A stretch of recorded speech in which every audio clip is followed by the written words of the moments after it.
Hello. Kanye's in, guys. How is everyone? When iOS. Yeah. Fadzly might be able to explain further on that one. Hey guys, sorry for missing the AMA last week. Apple replied to us they approved the login process, but they want us to put an additional step that we're working on. So that's meant for people who don't want to log in. Apple insists that there should be a practice mode without the users being forced to make a wallet. So we are accommodating, should be done in a couple of weeks. We weren't expecting this pushback because all the builds that we submitted didn't have this requirement. I think they're trying to make sure that there is some form of data privacy around people who are sampling content, and they want to make sure that people don't need to log in before they try. So I will come back with an update again next week on how we're progressing. But like I said, the previous issue that they spoke about, we fixed it and they accepted it. But this came out from left field, so we'll have to tackle the problem and make sure that we conform to their requirements. Yeah, they've been a pain in the ass to deal with from day one, to be honest. Artifact and Nike's going to be fire, whatever their first release. It's going to be wild. It's a very big news story in crypto, isn't it? Because we've been talking about how brands are going to be launched from the metaverse, and they're going to be the next big brands on the outside world. And Nike, like, fair play to them. Fair play to them. They've come along and seen, all right, Artifact have got a huge audience. They've screwed up a few of their releases, a bit of negative sentiment. Market's a bit topsy-turvy. Good time to swoop. Obviously, these things don't happen in one day. They've obviously been negotiating for a long period of time, but it's a fantastic and bullish sign that these big brands are looking at the space. They understand the value of it. It's going to be absolutely ginormous. Artifact, Nike, insider trading, and Nike took over them and now took away image over ownership of PFP. That's actually very weird, isn't it? They've got a couple of those things completely bollocks those things up. It's a very, very weird situation. You would assume that all of those contracts, because we know that when you negotiate these deals, they take a long time behind the scenes, that a lot of that stuff would have already been negotiated prior. So it might have just been something that slipped through the cracks. I guess that only those guys will ever know. Nike possibly had a reason in their Dutch auction screwing up prior to announcement. I don't know. There'll always be rumours and guesses and all the rest of it. I guess that only those guys will know. But 100%, that is true, Hopper. I think that the most important story to come of it, regardless of the shenanigans that played out around it, is that this space is getting some big attention, and it's great that, I think the biggest news story we'd had for a long time was in relation to people saying Visa buying into CryptoPunks or something like that. But this is huge. Hi, by Roadmap RFOX TV should be launched in Q1. Will streaming platforms start working at the same time or only after the Vault is open in beta? That'll be after, because it has to integrate for sure and certain. But in relation to the Q1 launch, yes. So TV, as you know, we did miss you. Miss RFOX. All those videos and everything were launched through the platform. So before a proper brand launch, they had to do all the UI, make sure it's all smooth and nice for release, and so that's all in final stages of testing now. So that's all on track. Everything's it's going to happen in the skinny end this side of Q1 as well. But yeah, the thing is that with the streaming platform and all the rest of it, it's still a question mark on how the integration side of it happens, because you've got billboards, you've got shops, you've got screens, you've got you can potentially have areas where people can do that from in the shop. So a couple of the shops have said to us, can we have a screen where we can do streaming and people can buy or interact? So there's a lot of different ways that this can play out and happen. So that'll have to be determined over the course of time for sure. So I still think it's a massive sector for us, and this isn't getting any smaller either. While we're waiting for your next questions, I'll bring up one that was asked today. Where is it? Will the Chinese enter the market with all of the government intervention? Yes. The Chinese, we know for a fact, are very heavily trying to get into the NFT space. They've been chopped out for a long time. You know, the government's gone backwards and forwards on tokens and stuff like that. So, yes, the Chinese are getting involved in a big way. I think that I would not be surprised if we see a Chinese version of Meta come about 100%. Will RFOX employees get a much-deserved Christmas vacation? I hope so. I know a lot of people do celebrate Christmas. Some people that work with us do not celebrate Christmas, so they might take leave at other times.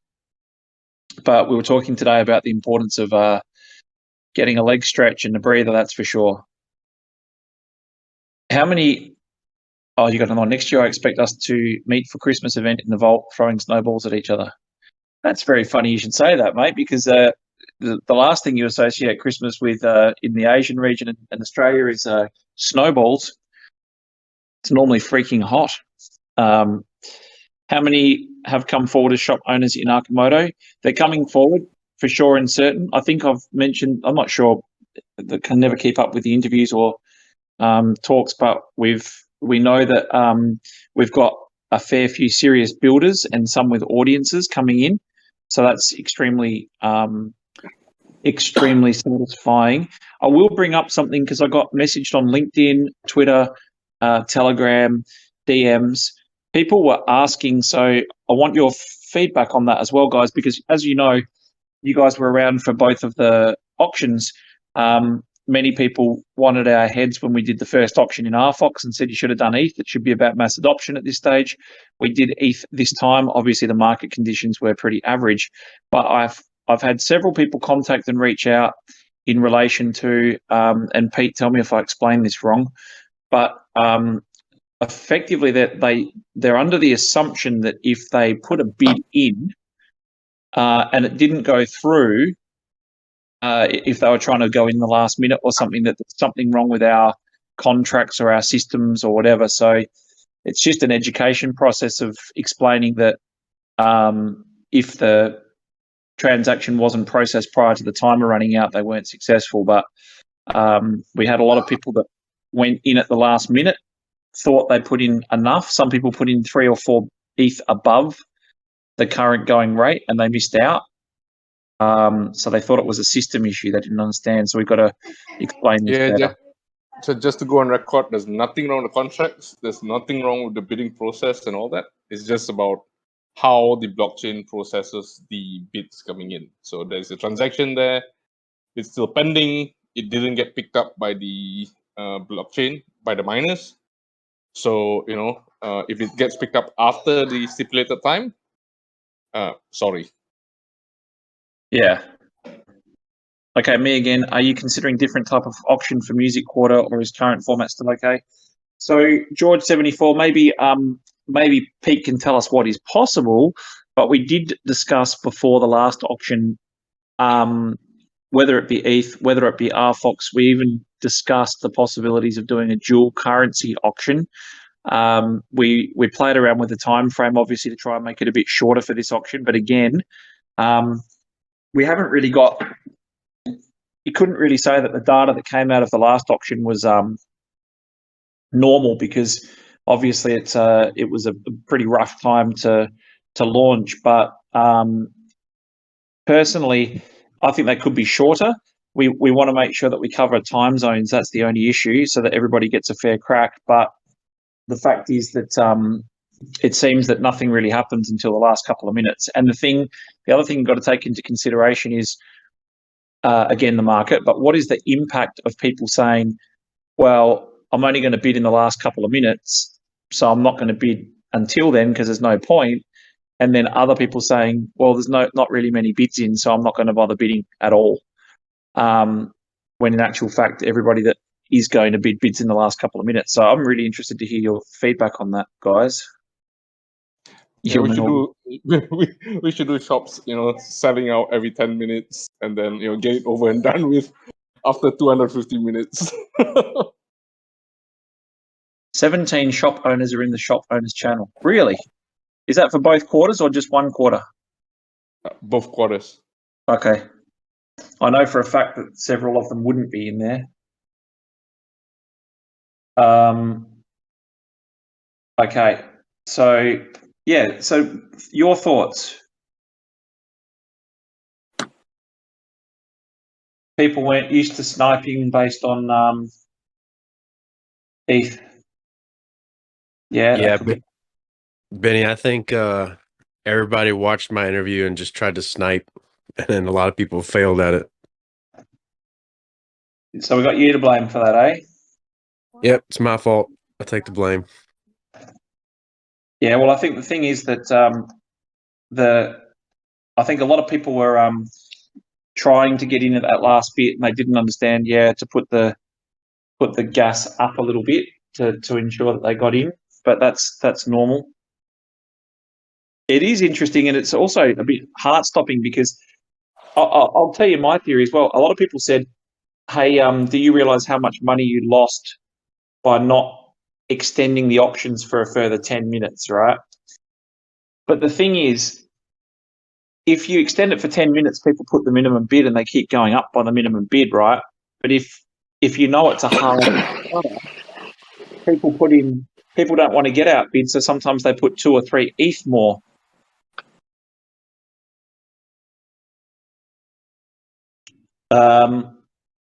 So that's why. You asked a question, didn't get a clear answer. You put your bid. Hang on. You put your bid in 15 seconds to go, and obviously it didn't go through, Hopper. Benny asked this question during the week and didn't get a really clear answer. In the roadmap from July to September 2020, there is no roadmap for the third quarter. It jumps from quarter 2 to quarter 4. Why is that? Quarter 3, the music quarter. So 2 things. We're going to offer a much more detailed roadmap that shows you some of the extra elements. So we were talking to the BAs about this the other day, some of the extra elements. So there's more coming than what we were going to initially offer. So more features and functions, which is great. The extra team that we've got working on that from the internal perspective are going to add so much gameplay to it that it just takes on a whole new level. But the reason that the music quarter wasn't pinned down is because we've got the music quarter sort of ready to go as far as assets and as far as everything that we need, because we weren't sure with the music quarter what the markets would do over the next month or 2. So we weren't sure when we were going to release the sale, whereas the fourth quarter we sort of had a longer term vision or view. So the third quarter was one that we've sort of got up our sleeve, that we've got at the ready if the time arises. So that'll be updated shortly. I liked how it was, but perhaps we should educate people even more on the next one. There isn't point bidding until the last 30 seconds or less. Yeah, which just sort of makes you question the time frames, and that's something that we're always looking at options, and we're always reassessing whether we can do things differently or better. That's natural for us to do that for sure. The education process is also very difficult because every single person needs a different level of education. So you just have to provide tons of materials and then let people sort of fish for what they need. Can you sell some shops outright instead of auctioning them so all can secure project companies that are hesitant to go to auction? That's a very good question and very, very hard to answer, and I'll tell you why. We had a lot of people, as you know, say to us, we want a shop, and they didn't necessarily want to enter the auctions. So the only way we could really do it to be fair to the people that do enter the auctions is we'd have to wait until after the sale, the auction finished, and then say, for example, there's 5 set aside, and they'd have to go for example, they'd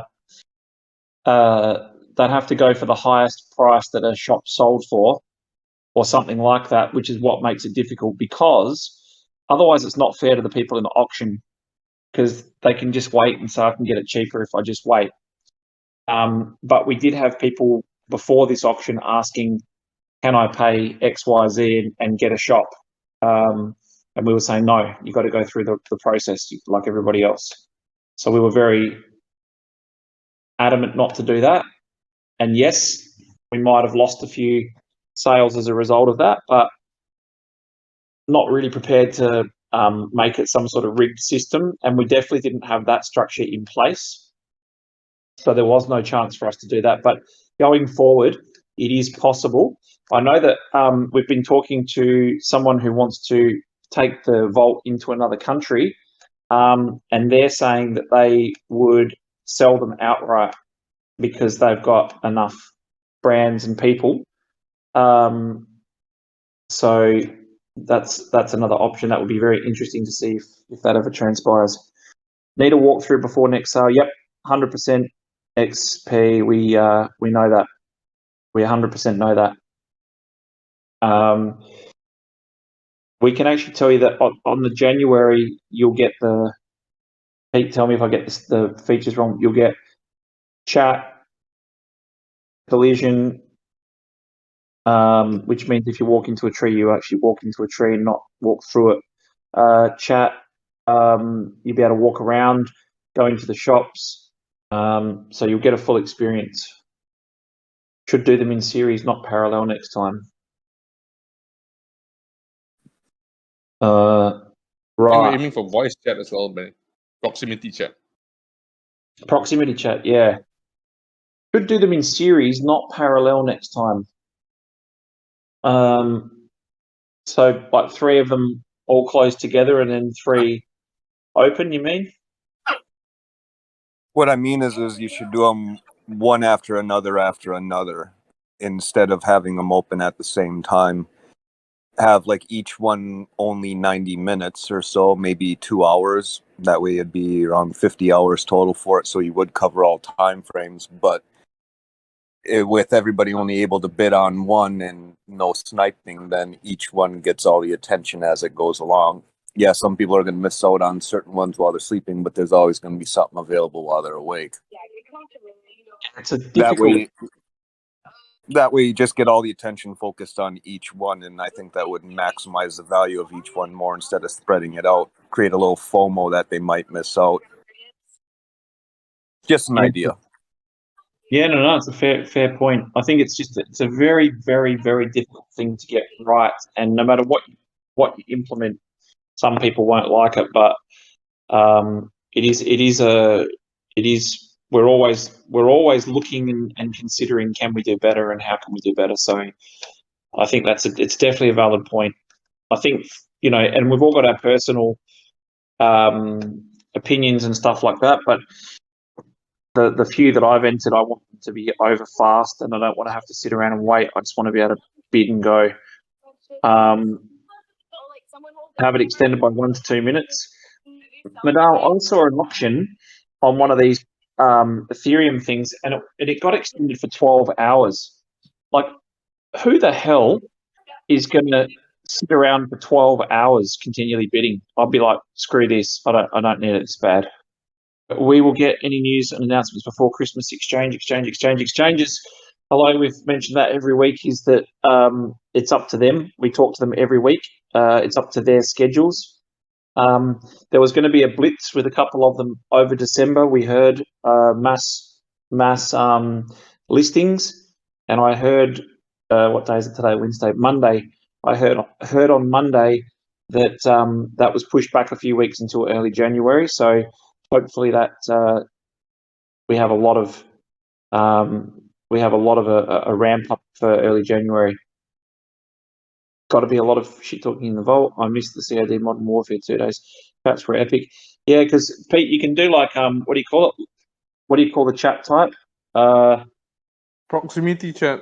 Proximity chat. Do you want to explain what that is for people that don't know or not? That is basically only when you're near someone, you can talk to them. You can't talk to them like, across the vault, because you can't do that in real life anyways. Maybe we should sell mobile phones in the vault, Benny, so that they can call their friends. Have you been in advanced talks with any top 20 esports companies teams for events in Hyperion? Definitely talking to esports or teams, but also talking to companies that have gaming audiences and stuff. I don't want to spoil the party, but there'll be other companies like YGG coming in that are more on they have their teams and they have, I'll let them explain. Oh, George 74. That's a question. That's a rabbit hole. You sure you want to go down that rabbit hole? All right. Yeah, let's go down that rabbit hole. All right. Okay. So much the same as anybody, I think there was a much, much higher chance of the market breaking up. It was following 2013's Bitcoin patterns. We haven't lost support. It hasn't rolled over into bear yet, so we're still in a correctional phase of a bull market. Here's my honest, non-substantiated personal opinion. The longer we range in this type of price range and the longer we go sideways, the more dramatic the move will be either way. I think if we can see some volumes creep in and we get a good amount of consolidation, there's no reason why we can't have an extremely solid January. It looks like we won't get as an explosive December as we thought, of course, but January, February, March could all be really solid grinding months. Just depends which way it breaks. If it breaks to the upside, I reckon we're in for one hell of a party. If it breaks to the downside, the talk is that people don't think that if we go into full bear, that it will not last anywhere near as long because the market's different now. There's too many people involved. There's too much money involved. There's too many institutional investors. There's too much actually being built. For those who were around years ago, it was all about white paper and theories. And now we're actually in a period where people are actually building stuff, getting out to market, having users. It might be crap, a lot of it, but it's got users and people are building. So it's a very different landscape. We've gone past conceptual stage into actual MVP stage. So technically speaking, there should not be anywhere near as long a bear market. But on the same token, my opinion also is that we don't really have much longer left of these explosive types of markets. I reckon, unfortunately, this rapidly evolves and more money comes in, we're going to end up like a boring stock market before we know it. And we'll all sit around here talking about the times when we remember 20% dips in a day and 30% profits in a day. But my view is, until we go bear, we're not bear. And you know the rule, bulls go up the stairs and bears go out the window. It hasn't plummeted like a rock like it normally does. Generally speaking, and we don't have a crystal ball, generally speaking, when you have a dip like that or a correction and you go into sideways consolidation for any period of time, there's not many instances when you've been in a bull that it suddenly just decides to plummet to the downside. Normally it does that pretty quickly. I think it's been, how long has it been sideways for now? A week? Did I answer that question okay, George 74? I think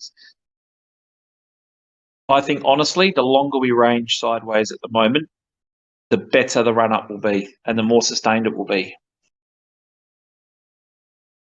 Do we think the money's not pulled out of the market but spread out? I don't know, mate. I think the money that was in the market, the money that's in the market from people that have been in the markets for a long time don't get as scared. They're used to this. Me, I wanted to be in a position where I had some cash on the side so I could pounce in case it does go to the downside. The only problem is while Bitcoin is going sideways, all coins are bleeding. That's always the way. Doesn't matter though. If it consolidates and runs up, you won't really care. We've been in this situation so many times. Was it back in April or something this year? I remember the same thing. Everything just absolutely plummeted. Everyone said it's all over. Everything went sideways. And I guarantee that the same thing will happen if it does go to the upside. Everyone on Twitter is going to be saying, oh, I wish I had bought more XYZ coin. It's the same script every year, Benny. It happens at least a couple of times at least, yeah? Yeah, it certainly does. I think, I think it's very, like I say, if you were around for past markets, you'll remember it was like 3, 5, 6 days, and then it was just going down, down, down, and then you think, oh, it's going to level out here, and then it would just go down, down, down, down, down. This is going sideways. The volumes are not there. The selling that is pushing all the price of the alts down is done on low volumes. And every time we've seen this in recent history, it's gone up, but it doesn't mean that it will go up. But I'm saying every time we've seen this in recent history, it's gone up. I was actually really worried as well a week or two ago. A few weeks ago, I was thinking to myself, not liking the look of this, but yeah. And then now I'm back in a much more bullish frame of mind. The longer this thing goes sideways, the better. I think, again, people that have been around for a while know these sideways moves are much better if it's going to go up, these consolidation periods. Feds kill the market, then comes to rescue it next year. Simple $1 million question is, can crypto decouple from stock market? Oh, the question was about the decoupling, yeah. I think that Axie proved last cycle that they were going up when Bitcoin was going down and sideways, and the reason that was because play to earn becomes so much more important in a depressed market, right? So the play to earn scene thrived, and they were in the right place at the right time for sure and certain. But as far as that, would you class that as a decoupling? I think it's more of a I guess a needed use case for that period of the market. But I think as long as more products are starting to come out, as long as more products are coming out, you'll start to see them move independently, because it should be based on the product. At the moment, there is no correlation. Like, for example, and I'm being very honest when I say this, if we're at 35 cents or we're at 10 cents, we're exactly the same company with exactly the same things going on. So the price doesn't reflect what the companies are actually doing. Doesn't mean that they can't be undervalued. But some of I've worked in big Fortune 500s, and I've worked in lots of unicorn companies, and I'm telling you that a lot of these multi-billion-dollar companies do not have anything to substantiate any type of a claim to being a unicorn. None. It's just purely based on hype and hopium. If you believe a larger narrative, now is a buy time for sure. Well, Hopper, I've got friends that have been around for a long time that literally every single time they hear on the news that everyone's in panic and all the rest of it, they'll top up. They just keep buying more. That's it. Never sell, just keep buying. I've heard a lot of people lately talking about the importance of taking profits and the importance of trying to do the sell half at double and ride for free so that you can take your emotions out of the market. I know that these dips have hit people a lot harder than other times. It's been a weird world for the last couple of years. So yeah, but the larger narrative is buy for sure. The past month was awesome for repositioning and making the bags bigger. Yeah, Hanford, you again, I always quote Raul Pal. He seems to be the most on the money at the moment, and he often talks about the fact that from his background and all the rest of it, he says bull markets are great and all, but people like me make all our money in the pullbacks and the bearish conditions and markets. It's where we make our money. Hey Benny, are you following Seoul, Korea, Metaverse plans and desires? Yep. Looks like Korea is going to be a big player, but they've got some funny laws still around what they can and can't do in relation to NFTs and cryptos. So I feel as though they're not putting the foot down as much as they could. But for all the conversations that we hear is that especially the gaming scene over there is some pretty mad developers over there. How will closed beta work? How many people will be allowed in? Pete, do you know the answer to the numbers?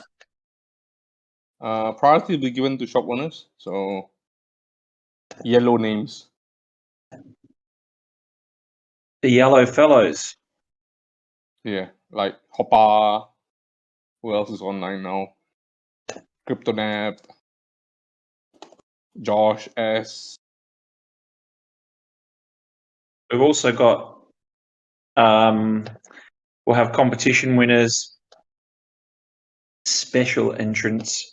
We've got a few journalists. There's a couple of articles coming out in the next few days or a week with interviews from very different groups than you would expect to be interviewing us, which is showing that it's getting this thing's going mainstream.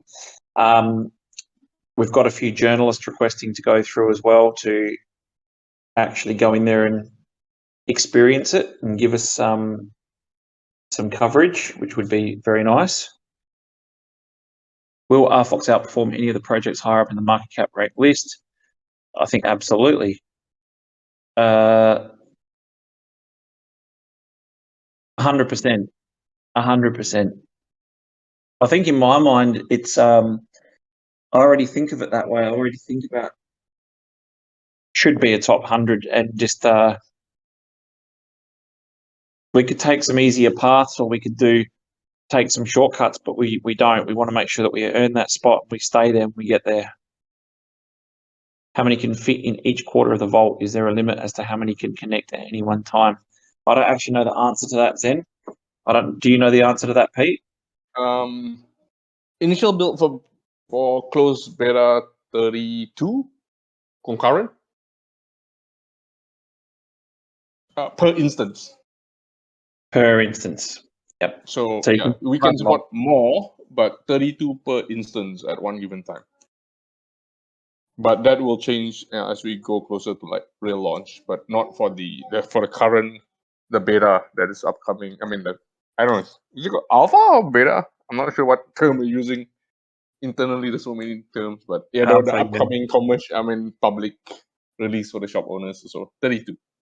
It's a good point that Pete makes because a lot of people might be hearing only 32 people can fit into the vault. He's saying per instance. So, for example, we were talking to some people that do big concerts, and they were saying that they were using hundreds and thousands of instances simultaneously. But it gives the impression that, you know, it's a very crowded space, but actually multiple instances.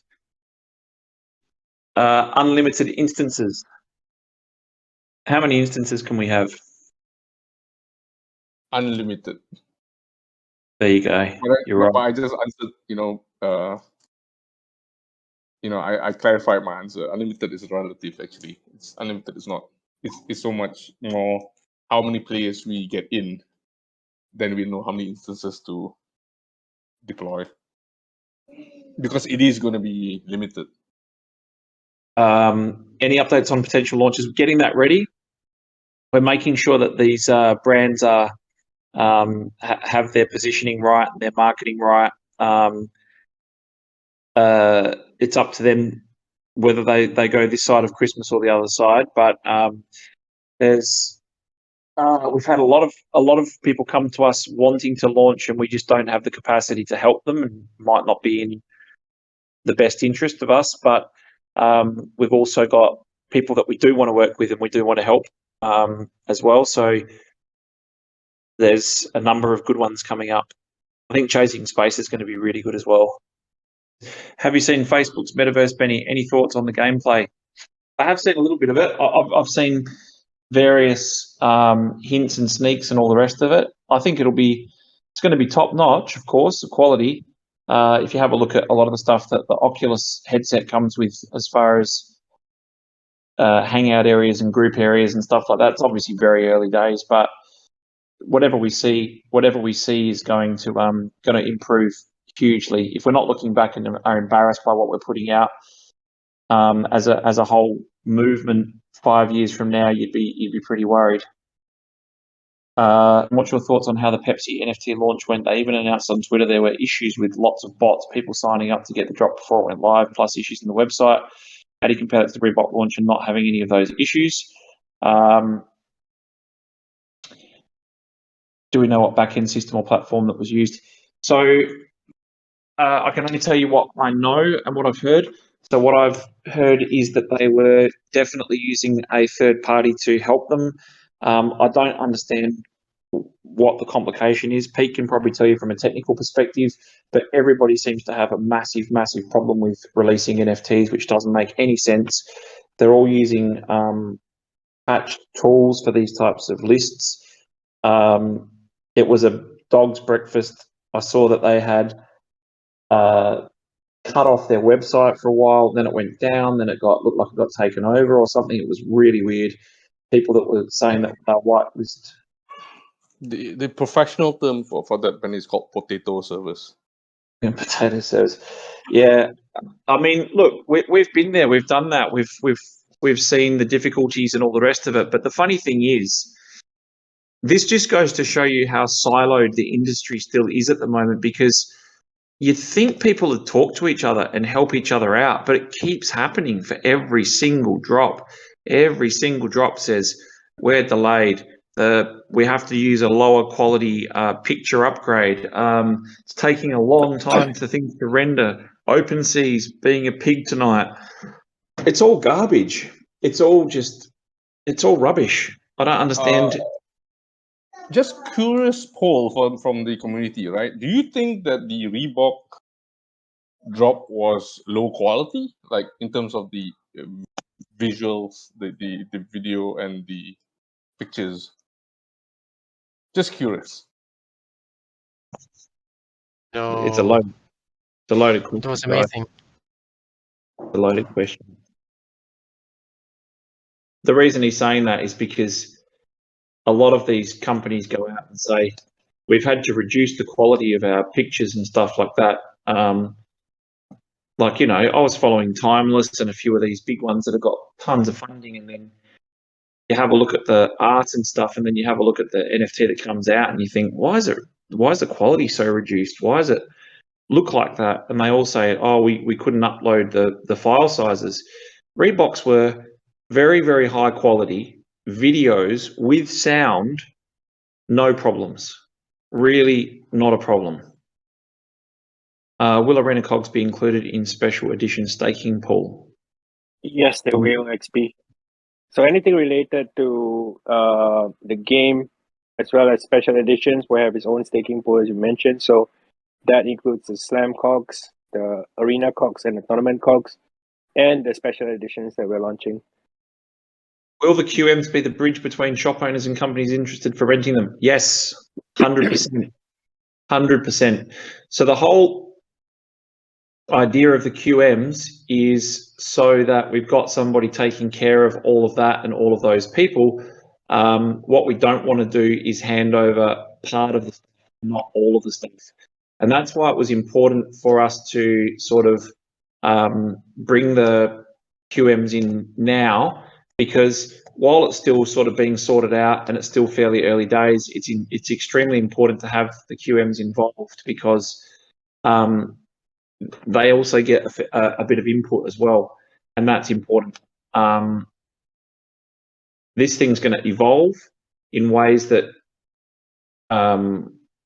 we don't know yet, and it's extremely important that the QMs are responsible end-to-end for these experiences, onboarding processes, any help needed. and that there's some proper structure in place to help these people, because if it's up to us, we will never be able to scale to capacity, roll out to multiple countries if we're having to continually get involved in helping with rent and setup and structure. We've got to basically have a work team building out tools, features, benefits that can then be handled by the QMs. But the reason that they get so much, because people have often said, how come QMs get 0.25% if RFOX is only taking 0.75% of the company running? These guys are going to work. They're going to have to work.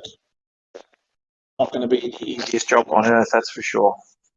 But I would assume that it would be a relatively lucrative role. And again, I've made my thoughts clear. I reckon each quarter we'll end up having multiple QMs. Middle of December, any closer to special edition for charity? We announced that we were doing a partnership for fundraiser XP, but the missing part right now is for us to be able to collect credit card payments, because their usual donor base are not from the space, and while they want to contribute to the fundraiser and participate in the NFT purchase, I think it's fair to assume that they still want the option to be able to purchase by credit card. We may not want to lose a potential donor because of the complexity of setting up wallets and such, right? So we have to meet in the middle for this, because their donor base have been contributing for years, and this is a fundraiser, so we do need them to support us as well during the sale. So the credit card system will be implemented before we roll it out. So that will take a bit more time. We expect to have news about it probably early January, and then we'll do probably a couple of weeks of marketing. The target market for this edition isn't the typical NFT collector base, but a new crowd of people who want to keep a collection of NFTs that are related to the foundation that they love, and also be able to purchase them easily without a lot of barriers in place. So give us a couple more weeks, we should be able to announce something at the early start of January. Thanks for the previous answer. I agree. Does the fact that such a big brand like Pepsi having issues only prove the point about RFOX platform more?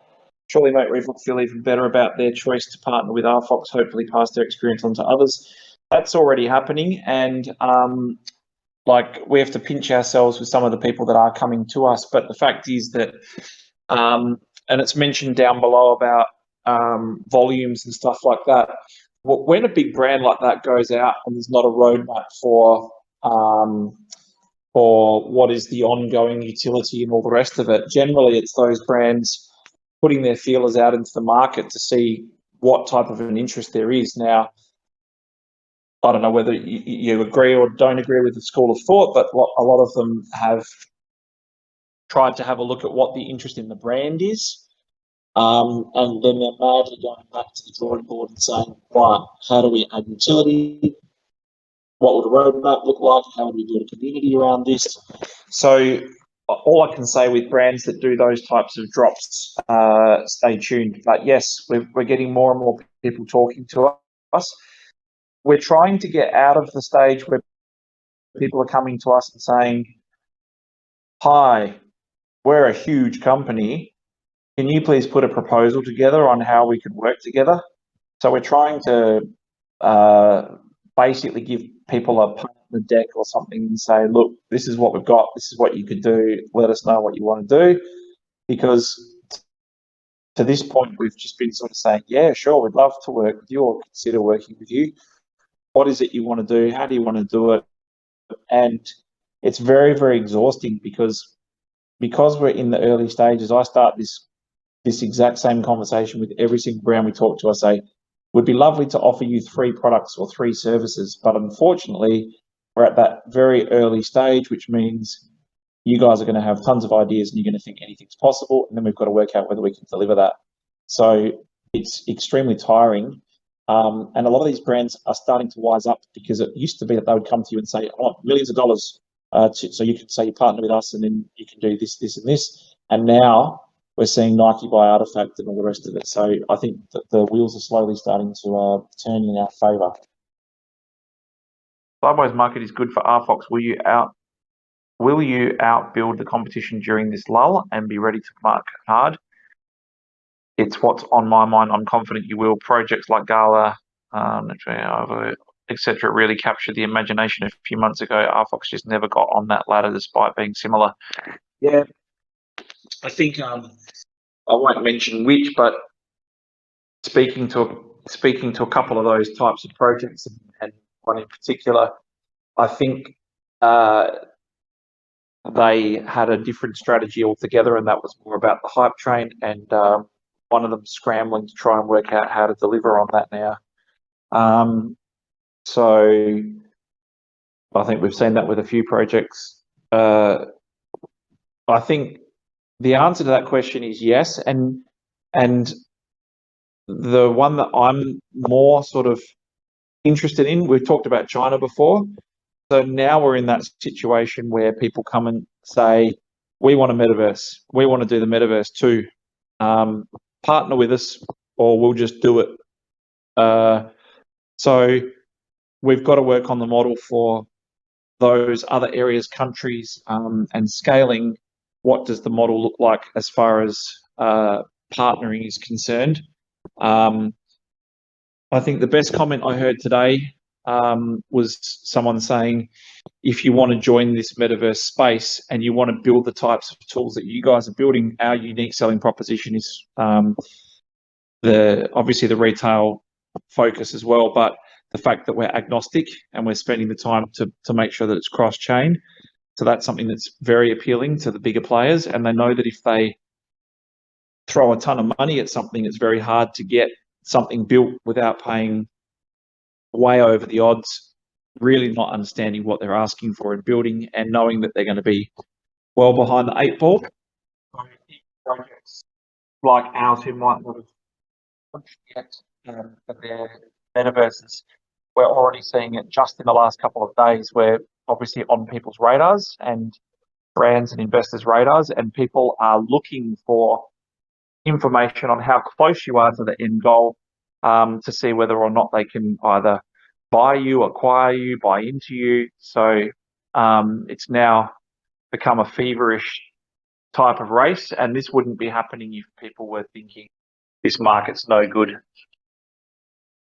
Is RFOX looking at any other new ventures to launch, or are the current ventures the full game plan for the next few years? So once those things are together and that's all done, the plan, of course, will be to make sure that we are launching, as we've said, we want to launch brands. We want to make sure brands are launching through our ecosystem and network. So we want to make sure that we've got the tools then, right? So instead of just onboarding brands, we will have the data.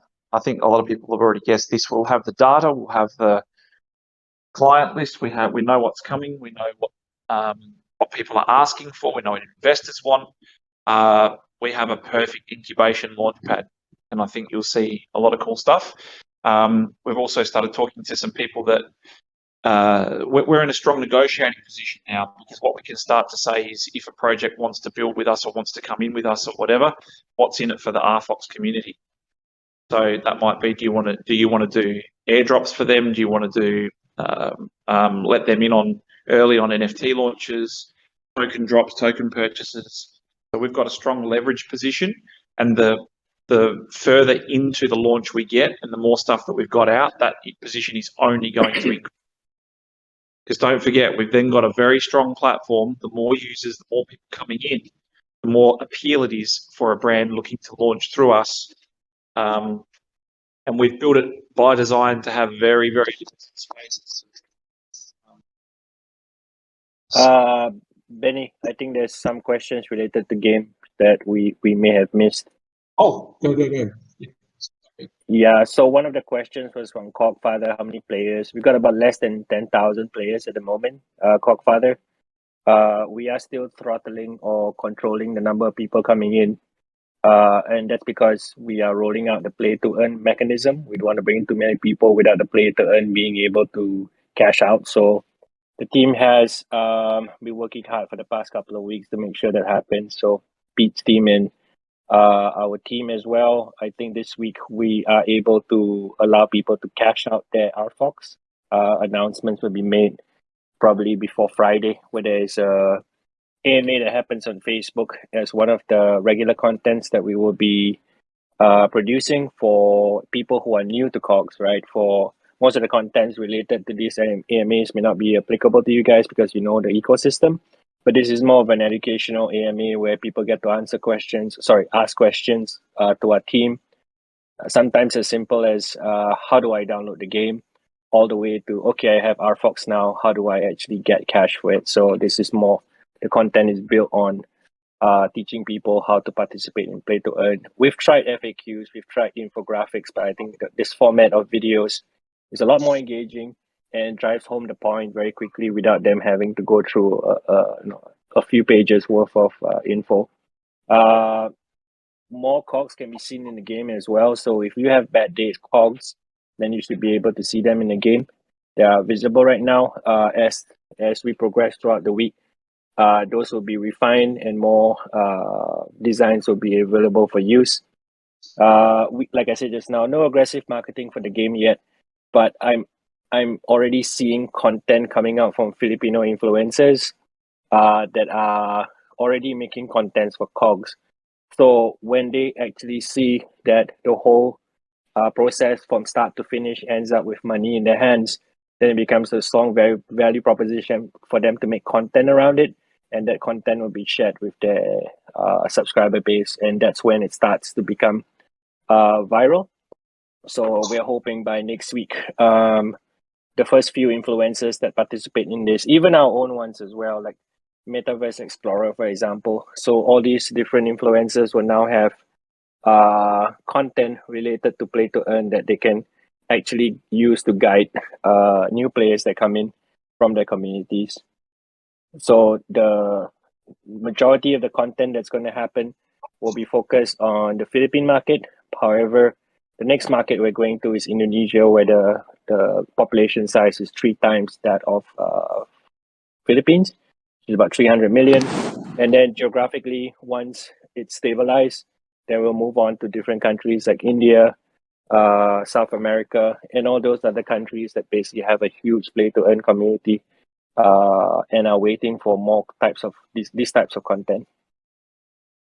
Who's using bad day KOGs in the game right now? Anybody have you guys actually thrown in your bad days KOGs and seen them in the game? Yeah, F1 Rocco. What I'm kind using of KOGs first are you edition. Yeah. So the OG is definitely a good way to flex your collection, right? Because most of the time you don't go to other people's wallet and see. So I think in terms of being able to show what you actually own, this is a amazing utility case just for, at least for the aesthetic side, before the tournament side comes in, and then it really becomes a race to get troops so that the utility case is complete. The other thing that we wanted to talk about is that we will bring in a select group of iOS people in our closed beta group, internal test group that is also related to the service that we are using for OBT. So in the meantime, for those people who are on iOS, next week we will compile a list of names and then we'll guide you through how to participate in the open beta through our test flight mechanism. Yes, I know, like quite a bit of people complain on the Pixel. So if you look at our ratings on Google Play Store, it's unfortunate that a lot of the people who rated us poorly did not even get to try the game because their handset was incompatible. And I know a lot of people have come back to us regarding suggestions on different tools.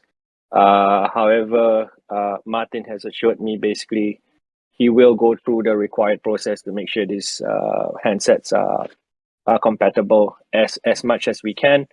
I think it's just a matter of us being able to find out specifically what it is with those 4 or 5 different devices that don't seem to make it compatible. However, Pixel 6 Pro seems to work. So it's not just all the phones in the Pixel line. It could be something that we need to look into further. And we are going to purchase the handsets to make sure that these guys basically get sorted out quickly. Awesome. All right. I guess that's a wrap, guys. Thank you very much for taking the time in your busy schedules to join us again. Stay tuned for updates, and trade safe and be safe. Have a fantastic week, guys. Take care, Benny. Thank you. Cheers. See you. Thanks, Benny. Bye, guys. See you, Fadz. Take care. You too, Bye-bye. guys. See you, Bye. Fadzly.